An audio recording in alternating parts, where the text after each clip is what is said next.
నమస్కారం వార్తలకు స్వాగతం. ముందుగా ముఖ్యాంశాలు. మంత్రి కోమటిరెడ్డి వెంకటరెడ్డి మీడియా సమావేశం. ఇరు పార్టీలపై ఫైర్. మాజీ మంత్రి హరీష్ రావు మీడియా సమావేశం. బీజేపీ కాంగ్రెస్ పార్టీలపై తీవ్ర విమర్శలు. మాజీ మంత్రి హరీష్ రావు మీడియా సమావేశం నిర్వహించారు. ఈ సందర్భంగా పలు అంశాలపై ఆయన మాట్లాడారు. 2 లక్షలని ఇచ్చినాడే బీజేపీ.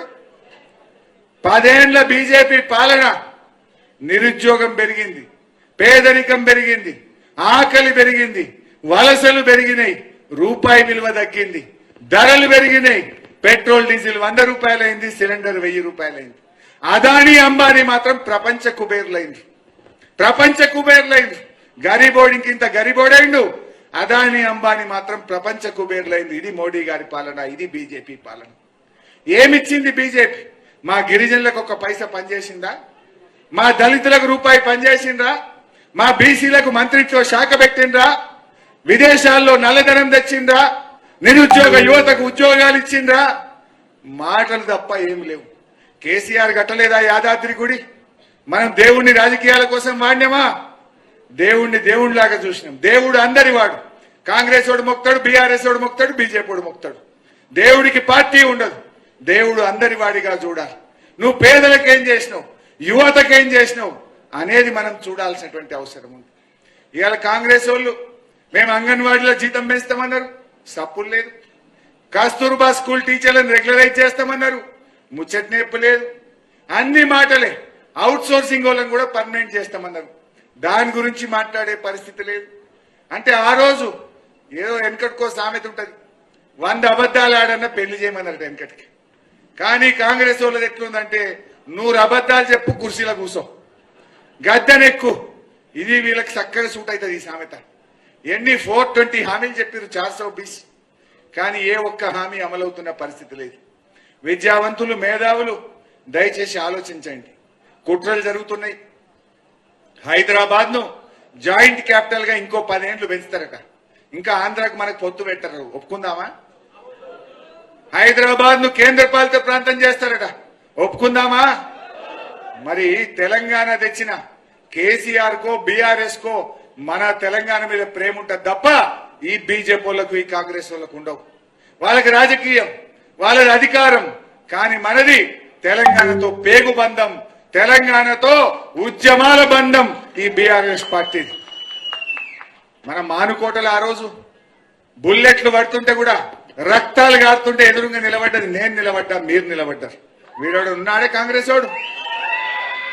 ఇటు నుంచి రాళ్ల వర్షం, అటు నుంచి బుల్లెట్ల వర్షం పడ్డది మానుకోటల. బుల్లెట్లు గోళీలు దిగుతున్నా ఎదురుగా పోయినాం, వాళ్ళని ఉరికిచ్చినాం. ఆంధ్ర పాలకులను మానుకోటకు రాకుండా చేసిన చరిత్ర బీఆర్ఎస్ పార్టీ. ఈ కాంగ్రెస్ వాడు, ఈ బీజేపీ వాడు వచ్చినాడు మానుకోటకు, పేగులు దిగదాకా కొట్లాడినాం. తెలంగాణ కోసం పోరాడి ఆ రోజు యుద్ధం చేసినాం.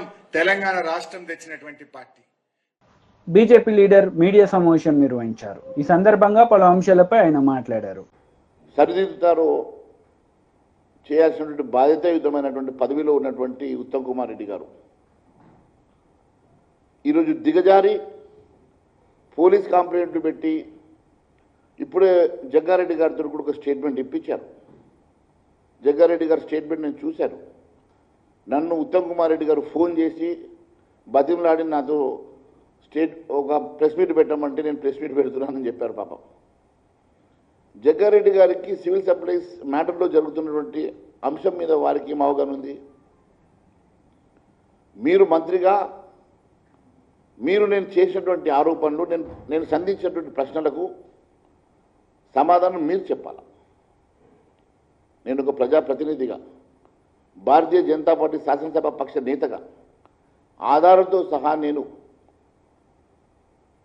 చాలా అంశాలని, చాలా ప్రశ్నలని సంధించి దాంట్లో జరుగుతున్నటువంటి అవకతవకలు వెలికితీస్తే వాటిని సరిచేస్తామనో లేకుంటే వారి మీద చర్యలు తీసుకుంటామనో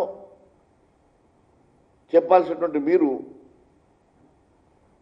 భుజాలు తడుముకుంటూ మీరే అవినీతి చేసినట్టుగా ముఖం చాటేస్తూ మీరు చేసినటువంటి పోలీస్ కంప్లైంట్ల ద్వారానో లేక అధికారులతో స్టేట్మెంట్ ఇవ్వడం వలన సమస్య పరిష్కారం కాదు అని నేను తెలియజేస్తా ఉన్నాను. మంత్రి గారు, మీరు ఏ రోజు వస్తే ఆ రోజు చర్చకు సిద్ధం. నేను దానికి ముందు ఒక 4-5 అంశాలు నేను మీ దృష్టికి తీసుకొస్తా ఉన్నా. మొన్న మీరు ఇచ్చినటువంటి టెండర్స్ డేటెడ్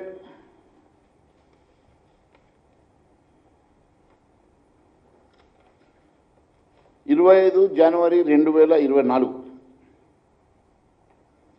25 జనవరి 2024 రోజు మీరు ఫస్ట్ ఒక కమిటీ వేశారు. ఆ కమిటీలో ఏ రకమైనటువంటి జిఓఎంఎస్ నంబర్ 1 25 జనవరి 2024 రోజు ఒక జీవో తీసి మీరు ఏం చెప్పారు? మొత్తం దీంట్లో principal secretary of government planning department చైర్మన్గా ఉండి మెంబర్స్ ఎవరెవరు ఉండాలి? 5 మెంబర్సు. ఈ కమిటీ ఏమేమి మొడాలిటీస్ ఫాలో చేయాలనో దీంట్లో చాలా స్పష్టంగా గైడ్లైన్ వేసి ఒక కమిటీ వేసి దానికి టెండర్ ప్రాసెస్ చేయాలని చెప్పేసి మీరు చెప్పారు. అదే రోజు మీరు గ్లోబల్ టెండర్ ప్రకటన చేశారు. సేమ్ డే గ్లోబల్ టెండర్ ప్రకటన చేశారు. అదే రోజు మీరు కమిటీ ఎగ్జిక్యూటివ్ చేసి మొడాలిటీస్ ఫామ్ చేసి 5 మెంబర్స్ వేసి ఈ మెంబర్స్ కూర్చొని దాని మీద గైడ్లైన్స్ ప్రిపేర్ చేసి దానికంటూ సమయం అంటూ ఉంటుంది కదా, గ్లోబల్ టెండర్ ఫ్లోట్ చేశారు. అదే రోజు టెండర్ డాక్యుమెంట్ ఫర్ ఈ టెండర్ కోసం కావాల్సినటువంటి ప్యాడీ ప్రొక్యూర్మెంట్ కావాల్సిన ఈ టెండర్ని కూడా అదే రోజు ఇంత పెద్ద గైడ్లైన్స్ తయారు చేశారు. ఒకే రోజు ఇన్ని అంశాలు మీరు తీసుకొచ్చినటువంటి మీరు ఏ ఆలోచనతో ఇవన్నీ మీరు చేశారు? ఒకే రోజులో ఇన్ని ఆలోచనలు మరి రాత్రి పగలు పనిచేశారా, దినంలో పనిచేశారా, ఎక్కడ పనిచేశారో చెప్పాల్సిన బాధ్యత గౌరవ మంత్రి గారి మీద ఉన్నది. దీన్ని పక్కన పెడితే మళ్ళీ మీరు దీంట్లో చాలా సమయాన్ని కూడా మీరు స్పష్టంగా టెండర్స్ని ఏ రకంగా టెండర్స్ ఉండాలో ఇది గ్లోబల్ టెండర్స్ అని చెప్పిన తర్వాత ఈ గ్లోబల్ టెండర్స్ కోసం పార్టిసిపేట్ చేయడానికి పంజాబ్ నుంచి హర్యానా నుంచి కూడా కొంతమంది కంపెనీస్ వాళ్ళు వస్తే ఆ రోజు జలసౌదాలో ఏప్రిల్ 18వ తారీఖు రోజు కొంతమంది రైస్ మిల్లర్లను మీరు పిలిచి ఆ రోజు నెగోషియేట్ చేసిన అంశాలను బయటపెట్టమంటారా? ఆ రికార్డును బయటపెట్టమంటారా? ఏ రకమైనటువంటి డాక్యుమెంటేషన్స్ వాళ్ళకు అష్యూరెన్సెస్ ఇచ్చారో అంశాలను బయటపెట్టమంటారా? మీరే చెప్పాలా. నేను ఇంకా గౌరవం కొద్దీ ఇవేమి కాకుండా నేను చాలా కాంగ్రెస్ నేతలు మీడియా సమావేశం నిర్వహించారు. ఈ సందర్భంగా పలు అంశాలపై వారు మాట్లాడారు. అదే 1 వీక్ 10 డేస్లో పేమెంట్ కూడా వస్తుంది రైతులకు, ఇబ్బంది లేదు. ఇప్పుడు వర్షము రావాలి, వర్షాలు పడాలి, అట్లానే ధాన్యము చెడిపోవద్దు, రైతులు నష్టపోవద్దు. ఇది అధికార పార్టీలో ఉన్న కాంగ్రెస్ పార్టీ నాయకులము మా ప్రభుత్వం కోరుకునేది అదే. జనరల్ ఎవరమైనా అదే కోరుకుంటాం మనుషులం. కాబట్టి అదొకటి మీ గాంధీ భవన్ మీడియా ద్వారా కొంత క్లారిటీ ఇవ్వడం, ప్రభుత్వం ఒక పాలసీ కరెక్ట్గానే పనిచేస్తుంది కాంగ్రెస్ గవర్నమెంట్ అన్నదాన్ని చెప్పడం జరుగుతుంది. అనవసరంగా మరి ఉత్తమ్ కుమార్ రెడ్డి గారిని మరి ఆయన మంత్రి పని ఆయన పనులు ఆయన చేస్తున్నాడు. ఎందుకు ఈ బురద జల్లే కార్యక్రమం మరి ఆయన ఎందుకు ఇబ్బంది పెట్టాలని డిజైన్ చేసింది బీజేపీ వాళ్ళు అనేది నాకు అర్థంగా అయితే లేదు. అదే అట్లాగే ఇప్పుడు రాష్ట్రంలో 3000 మంది పైగా ఉన్న రైస్ మిల్లర్ల నుంచి గతంలో పెండింగ్ ఉన్న కస్టమ్ మిల్లింగ్ బియ్యం మేమే వసూలు, అది కూడా క్లియరే కదా, అది కూడా అంతే కదా, అది క్లియరే ఉంది. ఇప్పుడు అట్లాగే ప్రభుత్వానికి 1000 కోట్ల లబ్ధి కూడా జరిగింది. ప్రభుత్వం ఎక్కడ కూడా అటు రైతులు ఇబ్బంది పడద్దు, రైస్ మిల్లర్లు ఇబ్బంది పడద్దు, ప్రభుత్వానికి బెనిఫిట్ రావాలి. ఈ బెనిఫిట్ ఎవరికి పోతుంది? మళ్ళీ ప్రజలకే పోతుంది, మళ్ళీ రైతులకే పోతుంది. కాబట్టి ఈ పరిజ్ఞానము కూడా మరి ఎందుకు బీజేపీ నాయకత్వానికి రాలేదు అనేది ఒక ప్రశ్న. మరి అట్లాగే ఇప్పుడు ఈ అమ్మాయి లెక్కలు ఏం చెప్తారో ఏమో అంత అమ్మాయి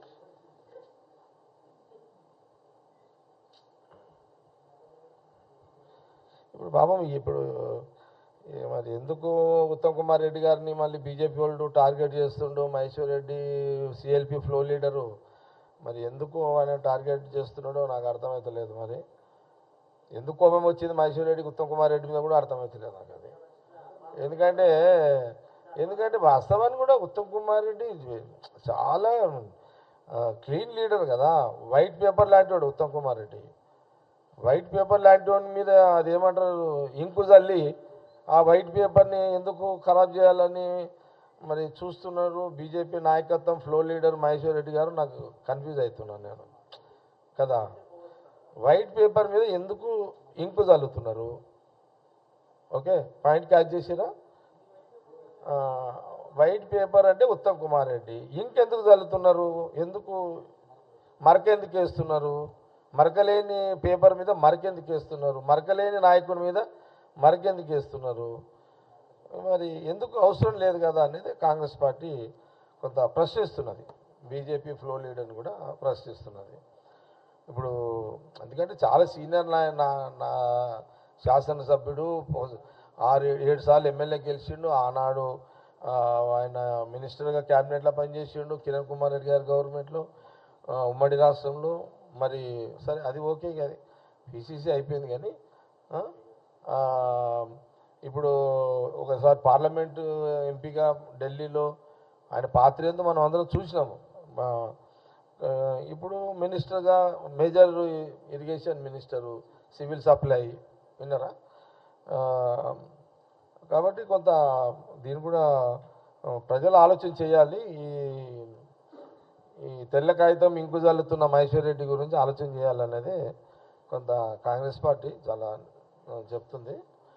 సరే, ఒకటి క్లియర్ ఏంటంటే ఇప్పుడు Maheshwar Reddy first time flow leader BJP. సరే, యాజ్ ఏ బీజేపీ ఫ్లో లీడర్గా మహేశ్వర్ రెడ్డి ఆయనకు అనుమానం రావద్దు. అనుమానం వచ్చింది, ఆ వచ్చింది ఏదో కొంత చెక్ చేసుకొని మాట్లాడితే బాగుంటుంది. నేను ఏదో మాట్లాడాలి కాబట్టి మాట్లాడుతున్నాడు. ఓకే, అంటే ఇప్పుడు floor leader Maheshwar Reddy recognised కోసము ఉత్తమ్ కుమార్ని అటాక్ చేస్తున్నాడా తెలియదు, అది మనకు అదొకటి. ఓకే, సరే, వేరే రాజకీయ విమర్శలు వద్దు. ఎందుకంటే ultimate Congress government and Revanth Reddy CM, cabinet ministers, అందులో టీడీపీ లీడర్ మీడియా సమావేశం నిర్వహించారు. ఈ సందర్భంగా పలు అంశాలపై ఆయన మాట్లాడారు. దీనికి కారణం జగన్మోహన్ రెడ్డి తాబేదారుగా పనిచేస్తున్న జవహర్ రెడ్డి, వీళ్ళు కారణం. మేము డిమాండ్ చేస్తూ ఉన్నాం, పిన్నెల రామకృష్ణారెడ్డిని హత్యా నేరం కింద అరెస్ట్ చేయాలని. ఎందుకు? శేషగిరిరావుని చంపుతానన్నాడు, తల పగలగొట్టాడు, అతను ఎక్కడో దాక్కొని వైద్యం చేయించుకున్నాడు, నిన్న వచ్చి చెప్పాడు ఇక్కడ. నేను ఈ సందర్భంగా ఏం చెప్తానంటే, అక్కడ ఉండేటువంటి ఎస్పీ ఆ మాచర్లలో, అతని పేరు రవిశంకర్ రెడ్డి ఏదో ఉంది పేరు, అతని ఆధ్వర్యంలో ఈ కార్యక్రమాలన్నీ జగన్మోహన్ రెడ్డి చేయించాడు. ఇందులో ఎవరిని అనడానికి లేదు. ముఖ్యమంత్రి డైరెక్షన్లో పల్నాడు కాదు, పొంగనూరు కాదు, చంద్రగిరి కాదు, నరసరావుపేట కాదు, అన్ని చోట్ల కూడా ఈ విధ్వంస రచన జగన్మోహన్ రెడ్డి చేశాడు. ఆయన అలాంటి నిలిపాడు. రాష్ట్రం రావణ రాష్ట్రంలా మారుతూ ఉంటే ఒక మాట లేదు, ఒక పలుకు లేదు, ఒక ఖండన లేదు, ఏం లేదు. ఆయన హ్యాపీగా అక్కడ ఆ దీవుల్లో తిరుగుతూ ఉన్నాడు. నేను ఈ ప్రెస్ మీట్ పెట్టిన కారణం ఏంటంటే, ఎస్సీ ఎస్టీ బీసీ మైనారిటీలు మా పక్షాన ఉన్నారు, మేము వాళ్ళని ఉద్ధరిస్తున్నాం అని చెప్పి అంటున్నారు కదా. ఇతని హయాంలో ఎస్సీ ఎస్టీ బీసీలు ఏ రకంగా హత్య కావబడ్డారో చెప్తా. మొత్తం 6 హత్య కావబడ్డారు. వెలువర్తి మండలం గుండ్లపాడు గ్రామం తోట చంద్రయ్యని హత్య చేశారు. దుర్గి మండలం జంగమేశ్వరపాడు గ్రామం కంచెర్ల జల్లయ్య యాదవ్ అతన్ని హత్య చేశారు. దాచేపల్లి మండలం తంగేడు గ్రామం బత్తుల సుబ్బులు ఇతన్ని హత్య చేశారు. మాచవరం మండలం పిన్నెల్లి గ్రామం ఖాదర్ భాష ఇతన్ని హత్య చేశారు. దుర్గి మండలం జంగమేశ్వరపాడు గ్రామం ఆరెద్దుల కోట యాదవ్ ఇతన్ని హత్య చేశారు. పందింటివారి పాలె గ్రామం బైలమడుగు పిచ్చయ్య ఇతన్ని హత్య చేశారు. అంటే 6 హత్యలు ఈ పిన్నెల్లి ముఠా సోదరులు కానీ ఆ ముఠా కానీ అంటే పిన్నెల్లి చేయించినటువంటి హత్యలే. ఆ తర్వాత దౌర్జన్యాలు వేధింపులు అవన్నీ 10. దుర్గి మండలం జంగమేశ్వరపాడు గ్రామం ఆవుల మల్లయ్య కంచెర్ల బక్కయ్య కాళ్ళు నరికేశారండి. దుర్గి మండలం ఆత్మకూరు గ్రామం యలమంద రాజా అతని మీద దాడి చేశారు. మాచర్ల మండలం పసుపు వేముల గ్రామం దోసపాటి వెంకటనారాయణ అతని మీద తప్పుడు కేసులు పెట్టి వేధింపులు చేశారు. దుర్గి మండలం తెర్ల గ్రామం అనికిపల్లి ఎలీషాబాబు అతని మీద దాడి చేశారు. మాచర్ల మండలం విజయపూరి సౌత్ దుర్గా ప్రసాద్ అతన్ని తప్పుడు కేసులు పెట్టి వేధింపులకు గురి చేశారు. వెల్దుర్తి మండలం గండ్లపాడు గ్రామం వేముల వెంకటేశ్వర్లు అతనిపై దాడి చేశారు. మాచవరం మండలం మోర్జపాడు గ్రామం కురివేపు నరసింహారావు. మంత్రి కోమటిరెడ్డి వెంకటరెడ్డి ప్రెస్ మీట్ నిర్వహించారు. ఈ సందర్భంగా పలు అంశాలపై ఆయన మాట్లాడారు. అందుకనే భూసేకరణ సమస్య లేకుండా 1-2 చిన్న చిన్న విషయాలు ఉన్నాయి. మన రివ్యూలో దాన్ని కూడా సార్ట్అవుట్ చేయడం జరిగింది. ఈరోజు ఇంత మంచి ఔటర్ రింగ్ రోడ్డుతోనే ఆ రోజు హైదరాబాద్ అభివృద్ధి చెందింది. ఎయిర్పోర్ట్ అక్కడనే కట్టాం. ఒక ప్లాన్ ఉండాలి దేనికన్నా. ఈయనకి ఏం ప్లాన్ ఉన్నది? ఏం ప్లాన్ లేదు. ఒక్క పని చేయలే. అందుకనే ఇవాళ తుక్కు కూడగొట్టిండు. ఏం చేసిన పని ఏంటంటే మద్యం అమ్మకాలు 50,000కు పెంచిండు. మొన్న మద్యం టెండర్లు అసలు నవంబర్లో పిలవాలి. నవంబర్ కాదు, డిసెంబర్ మొదటి వారంలో పిలవాలి. కానీ ఔటర్ రింగ్ రోడ్ ఇట్లా అమ్ముకొని మళ్ళీ వస్తామో లేదని చెప్పి కాంట్రాక్టర్లకు ఇచ్చుకొని దోచుకున్న పైసలు వాళ్ళ దగ్గర పర్సెంటేజ్ తీసుకుంటాను కానీ కూలిపోయే కాళేశ్వరం కట్టి వాళ్ళ దగ్గర తీసుకుందామని చెప్పి అవన్నీ బయటపడుతుంది. నిన్న ఎన్డీఎస్ఏ వాళ్ళు రిపోర్ట్ ఇచ్చారు. ఇది రిపేర్ చేసిన మా దగ్గర అంటే మా క్యాబినెట్ మినిస్టర్లకు మాకు దాని మీద రిపోర్ట్ మీద మా అందరికి కూడా నోట్ ఇచ్చాను సీఎం గారు. అవన్నీ కూడా మీకు కూడా ఇస్తాం ఉన్నది కదా. ఆ రిపోర్ట్ కాపీ కూడా మీకు చెప్తాం. వాళ్ళ మేధావులు జియోఫిజికల్ వాళ్ళు వచ్చి మీరు తాత్కాలికంగా రిపేర్ చేసినా ఇవి ఉంటాయని గ్యారంటీలు. అంటే 3 డ్యాములు కొట్టుకుపోయే ప్రమాదం. 3 డ్యాములు కొట్టుకుపోయినాయి. గత ముందు కన్నెపల్లి పంప్ హౌస్ మునిగిపోయింది. డ్యాములు కొట్టుకుపోయిన తర్వాత ఈ పంప్ హౌస్లు ఏం చేసుకుంటాం? 2 లక్షల కోట్లు ఇంట్రెస్ట్ అంతా మొత్తం పోయినట్టే కదా. ఏం మాట్లాడతారు? చిన్న దానికి ఏమవుతుంది? మధ్యలో 2 పిల్లలు రిపేర్ చేయొచ్చు.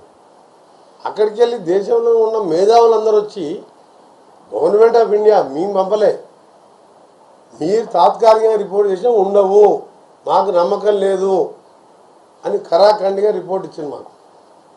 మేము చర్చించుకున్న మినిస్టర్లు అందరం మొత్తం నాష్టాన్ని పట్టించి ఇవాళ గ్రాడ్యుయేట్ ఎన్నికల గురించి ఆయన రోడ్ల మీద పోయి తీర్మార్ మల్లన్న మీద కేసులు ఉన్నాయి. ఎందుకు పెట్టిన కేసులు? మీరు నువ్వు దోసుకున్నదంతా ఎక్కడెక్కడ దోసుకున్నావో ఆయన బయట పెడితే ఆయనని కేసుల పాలు చేసి జైలు వేసినావు. మందకృష్ణ మాదిగా మాట్లాడితే ఆయన తీసుకుపోయి లోపడేసినావు. సరే మందకృష్ణ మాది ఏ పార్టీలో ఉన్నాడో మాకు సంబంధం లేదు. ఆయనని జైలు వేసినావు. ధర్నా చౌక్ ఎత్తేసినావు. మేము ఎప్పుడన్నా పిలిపిస్తే మా ఇళ్లలోనే హౌస్ అరెస్ట్ చేసిన మమ్మల్ని కానీ పిసిసి ప్రెసిడెంట్ కానీ మాలాంటి ముఖ్యుల నాయకులు బయటికి వెళ్ళనియలే. అరే నీకు చేతనైతే ధర్నా చౌక్ ఓపెన్ చేసినావు, పర్మిషన్లు ఇస్తున్నావు. ఏ ఇష్యూ టెట్ కంటే 2,00,000 రూపాయలు 2,000 రూపాయలు ఫీజు పెడుతున్నావు అని చెప్పి ఆయన బాధపడుతున్నాడు. మన వైన్ షాప్కు 1,20,000 మంది యువకులు 4-5 మంది మనిషికి 50,000 ఇంట్రెస్ట్ తీసుకొచ్చి 1,20,000 అప్లికేషన్లు వస్తే 2,500 కోట్ల ఆదాయం వచ్చింది రాష్ట్రానికి. నీకు సిగ్గుండాలే. వైన్ షాపుల మీద అమాయకులని 2 లక్షలు నాన్ రిఫండబుల్, కనీసం రిఫండబుల్ అన్న పెట్టాలి. 2,500 కోట్లు వచ్చింది. అసలు ఆ టెండర్ పెట్టే అవసరమే లేదు. ఈ డబ్బుల కోసం అమాయకులు అంటే తెలంగాణ యువకులకు వెళ్ళి రక్తం తాగినట్టు 2,500 కోట్లు 2,500 కోట్లు ఇవ్వాలా. ఆ పిల్లలు ఏంటంటే ఏదో ఉద్యోగాలు లేవు, కేసీఆర్ ఉద్యోగాలు ఇవ్వరు, డ్రాల షాప్ వెళ్తే సరే ఎవరికన్నా పెట్టి నడిపించుకుందామా, లేకపోతే ఎవరికైనా లీజుకి ఇచ్చుకుందామా, ఏమో బతుకు తెరువు కోసం. మరి ఏం చేయాలి? 10 ఏళ్ళు తెలంగాణ వచ్చినా వీడు ఆ మొత్తం ఆశలు నిరాశ చేసిండు. 100 ఏళ్ళు వెనకకి తీసుకుపోయాడు. హైదరాబాద్ ఇలా ఫైనాన్షియల్ డిస్ట్రిక్ట్ అన్ని ఎయిర్పోర్టు మెట్రో ఇంత గట్టి మేము తీసుకొస్తే మొత్తం 100 ఏళ్ల పాటు కోలుకోకుండా విధ్వంసం చేస్తే అప్పుల పాలు చేసి 25,000 కోట్లు వడ్డీ కట్టాలి మీ సంవత్సరానికి. అందుకనే కేటీఆర్ గారు, హరీష్ రావు గారు నిన్న సన్నోట్ల గురించి మాట్లాడుతున్నాం. మేము చెప్పింది ఏంది, మొత్తం కూడా హాస్టళ్ళకి కానీ రేషన్ షాప్ పేదవాళ్ళకి ఇచ్చే బియ్యం ఎక్కడైనా సన్న ఓట్లకే సన్న బియ్యంతోనే మేము వాళ్ళు తినాలి. ధనికులే కాదు పేదవాళ్ళు కూడా క్వాలిటీ అన్నం తినాలి అని చెప్పి మేము ఉచితంగా ఇచ్చే హాస్టల్లో పెట్టి కానీ అన్నీ కూడా రేషన్ షాపులో. అందుకనే దానికి ఇస్తానని చెప్పిన తప్ప మేము దొడ్డు ఓట్లకి ఇస్తామని ఏమని చెప్పలే. ఒక స్టార్ట్ చేస్తున్నాం, ఒక స్టెప్, దీని తర్వాత ఇస్తాం. మొత్తం అప్లకాలం చేసి 26,000 కోట్లు మా ప్రభుత్వం వచ్చిన 3.5 నెలలే. ఈ 2 నెలలు ఎలక్షన్ కోడే ఉంది. రాష్ట్ర ఆదాయం లేదు. ఎన్నికలప్పుడు ఎవరు కూడా కొత్త పరిశ్రమలు కానీ ఏముండదు. రేపు 6th, 7th, 8th కూడా నేను, శ్రీధర్ బాబు గారు, ఇంకా కొంతమంది ఉన్నత అధికారులు అమెరికా పర్యటన కూడా పోతున్నాం. అక్కడ కొంత పెద్ద పెద్ద కంపెనీ వాళ్ళు వచ్చి తెలంగాణలో ఇన్వెస్ట్ చేయాలి హైదరాబాద్లోని.